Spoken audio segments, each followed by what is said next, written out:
시편 61편은 대표적인 탄원시입니다. 비탄시.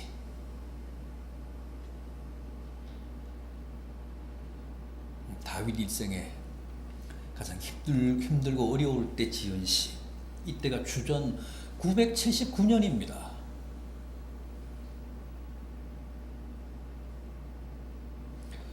압살롬 그러면 다윗의 셋째 아들이죠. 그 압살롬이 쿠데타를 일으켜서 다윗이 황망하게 예루살렘 왕궁을 떠나 마하나임에 피난가 있을 때 지은 시.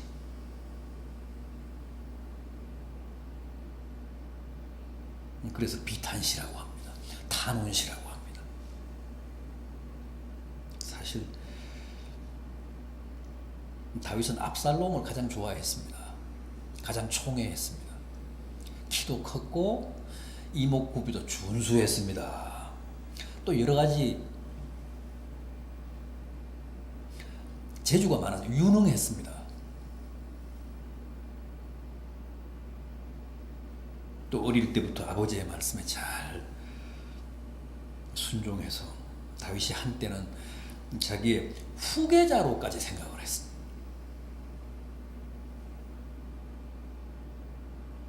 그런 아들이 결국 아버지를 죽이고 자기가 왕권을 차지하기 위해 아히도벨이라는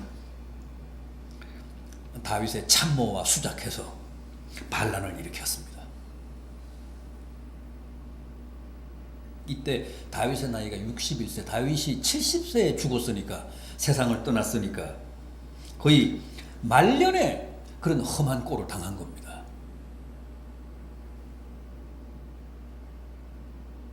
피난 갈 때 모습을 보면 사무엘하 15장 30절에 이런 말씀이 나옵니다. 다윗이 감람산 길로 올라갈 때에 맨발로 울며 가고 그와 함께 가는 모든 신하들도 각각 울며 올라가니라.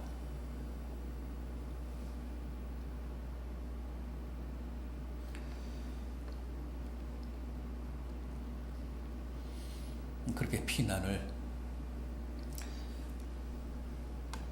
저 지방으로 갔는데, 마하나임으로 갔는데, 거기에서 이 시편 61편을 썼습니다. 본문 2절을 보십시오. 내 마음이 약해질 때 그랬죠. 이 약해질 때라는 말, 원어로는 아타프라고 하는데, 이 아타프라는 말은 수위를 입다, 죄수복을 입다, 그런 뜻입니다.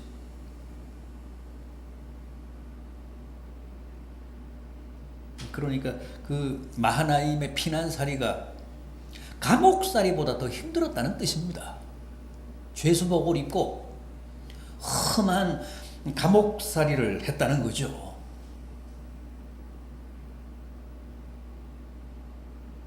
감옥살이 얼마나 힘들고 수치스럽고 고통스럽습니까? 다윗은 지금 아들의 반역을 피해 마치 감옥살이와도 같은 고통스러운 피난살이를 하고 있다는 고백인데, 또 뭐라고 했습니까? 거기가 지금 땅끝이라고 합니다. 땅끝에서부터 그랬잖아요. 물론 지리적으로 볼 때도 지금 다윗이 피난가 있는, 은신하고 있는 마하나임은 가나안의 경계 지역입니다. 땅끝입니다. 우리식으로 말하면 저 땅끝 마을 해남입니다. 해남에 가 있다는 뜻입니다. 그러나 다윗이 여기서 말하는 땅끝이란 자기가 지금 당하고 그 처한 사정과 형편이 백척간도라는 뜻입니다. 더 이상 피할 때도 도망갈 때도 없는 막다른 골목이고 사면초가라는 거죠. 벼랑 끝이라는 겁니다. 벼랑 끝으로 자기가 지금 내몰렸다는 겁니다. 그런데 어떤 소식이 왔습니까? 압살롬이 반란군을 지휘해서 그 마하나임으로 내려오다가 지금은 요단강 건너편 길르앗에 진치고 잠시 쉬고 있다는 첩보입니다. 그러니까 지척에 왔습니다. 자기 아버지를 잡으려고.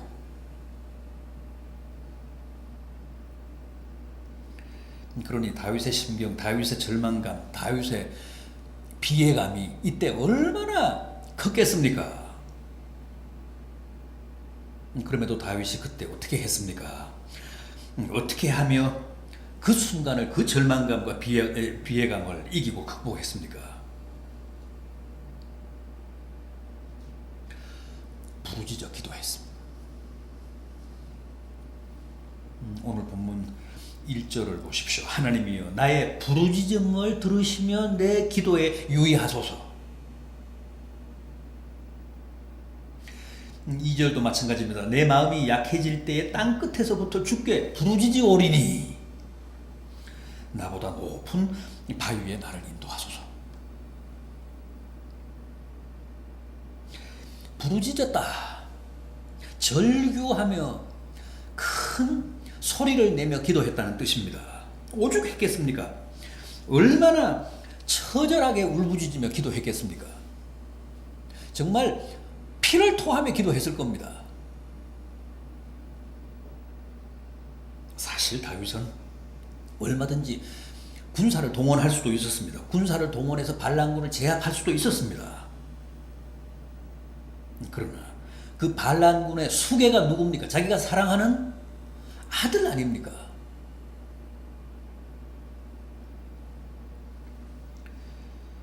그래서 그는 무력으로 그들을 진압하는 방법을 택할 수가 없었습니다.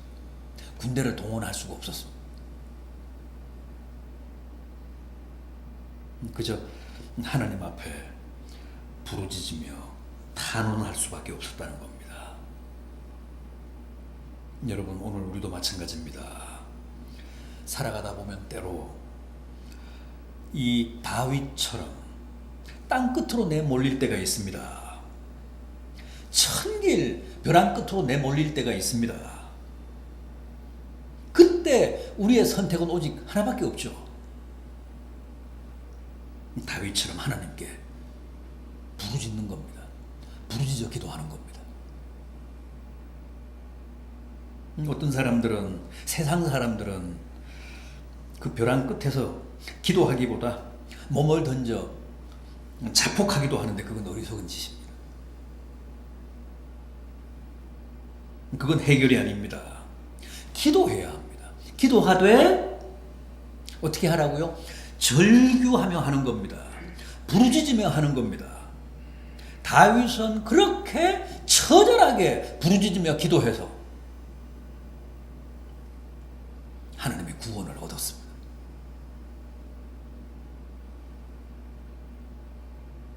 그게 정답입니다. 다음은요, 신앙 고백을 했습니다.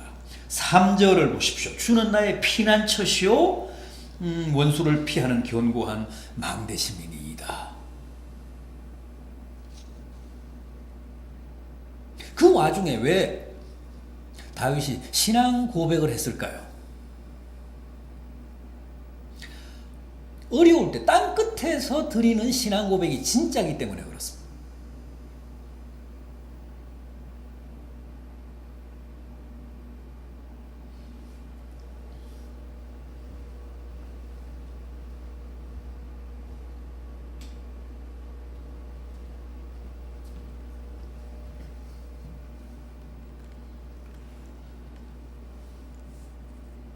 사정이 좋을 때, 평안할 때는 누구나 훌륭한 말로 신앙 고백할 수 있습니다.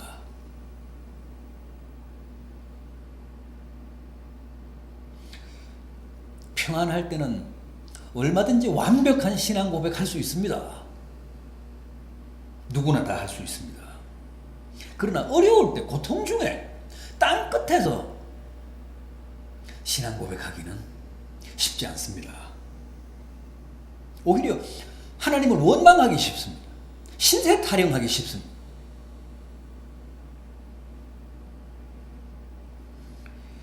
그래서 주님은 우리가 꼭 어려울 때 신앙 고백하기를 바라십니다. 기대하십니다. 그때 하는 신앙 고백이 진짜이기 때문에 그렇습니다. 그때는 아무나 신앙 고백 못합니다.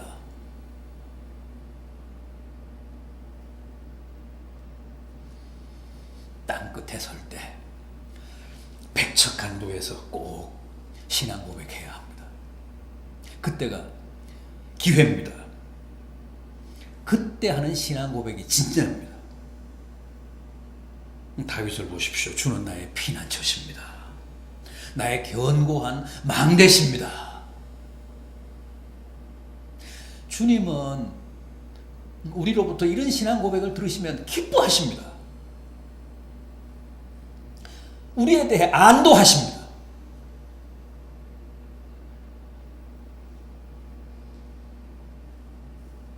그래서 우리가 신앙 고백을 한 그대로 꼭 은혜를 베푸십니다. 반드시 피난처가 되어주시고 견고한 망대가 되어주십니다. 보십시오. 그 땅 끝에서 당신은 나의 피난처십니다. 나의 견고한 망대십니다. 그랬더니 정말 피난처가 되어주셨잖아요. 털끝 하나도 상하지 않게 하셨잖아요. 아들에게 칼 맞지 않게 하셨잖아요.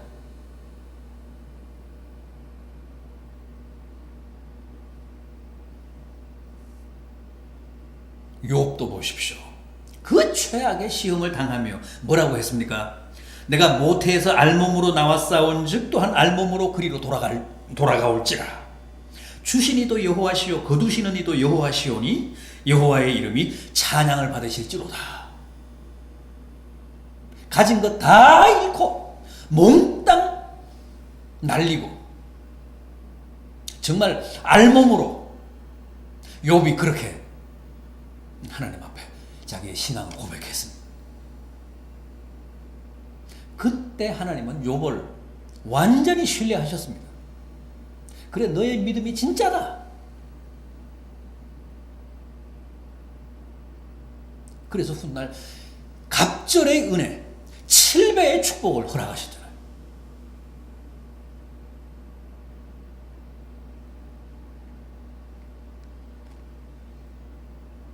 땅 끝에서 벼랑 끝에서 이렇게 다윗처럼 욥처럼 하나님을 원망하지 않고 오히려 신앙을 고백하면 하나님이 반드시 갑절의 은혜를 베푸십니다. 그 사실을 다윗은 잘 알았어요. 그래서 땅 끝에서 벼랑 끝에서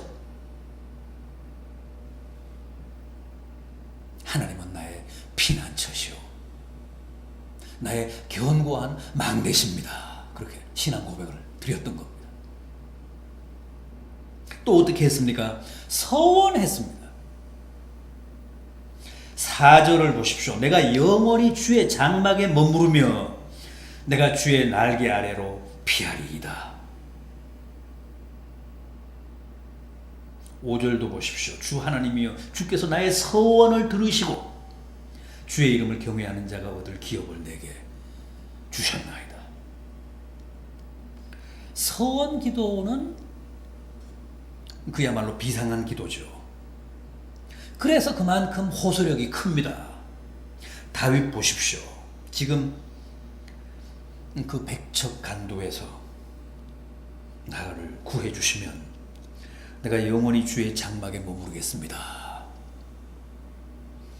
어떤 경우에도 내가 주의 날개 그늘 아래로 숨겠습니다. 또 7절을 보면 내가 영원히 하나님 앞에서 살겠습니다. 8절을 보면 그리하시면 내가 주의 이름을 영원히 찬양하며 매일 나의 소원을 갚겠습니다.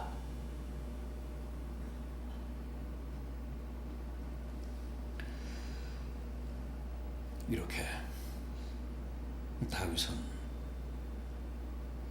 하나님 앞에서 다짐하고 서원했습니다. 그리고 날마다 내가 그 서원을 잊지 않고 갚으며 살겠다고 다짐을 세웠습니다.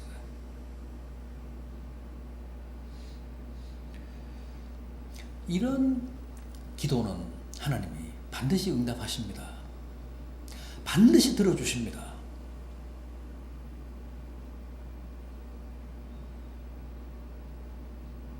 다윗의 기도를 배웁시다. 다윗이 그 숱한 위기와 혹독한 시련과 시험을 이기고 승리한 비결을 배웁시다. 그래서 여러분들도 다 다윗처럼 벼랑 끝 위기를 극복하고 그 땅 끝에서 극적으로 구출되고 구원되는 은혜와 축복을 누리시는 성도들 되시기를 진심으로 기원합니다.